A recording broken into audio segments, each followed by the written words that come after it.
You're facing a big decision and you have multiple right options. So what do you choose? Hey, I'm Rachel Hayes, and I help families like yours create a clear strategy for their next move, whether it's real estate or life. So go ahead and hit subscribe to get a mix of real estate info, entertaining random home stories, and personal growth insights. So I want you to think back to a big decision in your life. I'm using college as an example.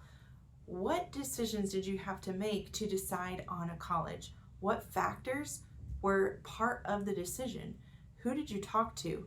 How did money affect the decision? What about location? Was your decision primarily based on your future career?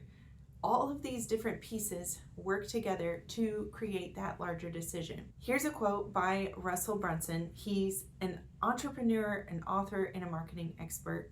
Stop waiting for clarity to strike. Move first. Clarity is found in motion. That had me thinking about how much clarity impacts our decisions. And it's kind of a double-edged sword. There's two sides to it. You can either be taking action or preparing to take action. They're both actions. Neither are going to be completely idle. And that's good, because you're the type of person, if you're watching this video, you're here because you're a doer, but you also want to do things the right way. So I wanted to dig a little bit deeper into what makes us clear on the decision that we're making. To me, that all comes down to three different ways of deciding a problem. So the first is the research phase. You're hunting and gathering the information. This is very analytical, stats driven. It's information that you can read about. You can look at the studies. You're bringing in all the different facts and data of the matter. The second is seeking human advice. That would be talking to the experts, talking to people who've been there, done that, talking to people who tried it and failed, talking to people who succeeded, all the human intel that goes into making a decision. The third is creating a plan and having an agenda around how you're going to make this decision come to fruition. Creating the agenda can't be built until you've done the research and you've talked to the people.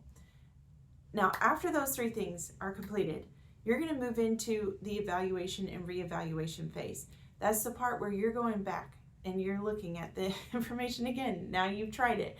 Now you're figuring out how the initial rounds of decision played into the results that you received, which are going to play into ultimately the larger decision that you're making. So as you evaluate and reevaluate and you move through the decision, I believe that you would get clarity during that process. You can't get clarity without testing the waters per se. So I want to challenge you to take a leap of faith and step out in confidence, in boldness, and courage, and move forward in the process to gain clarity. I'd love to be part of your online circle. Click subscribe to join mine, and I'll see you here next time at Hey Rachel Hayes.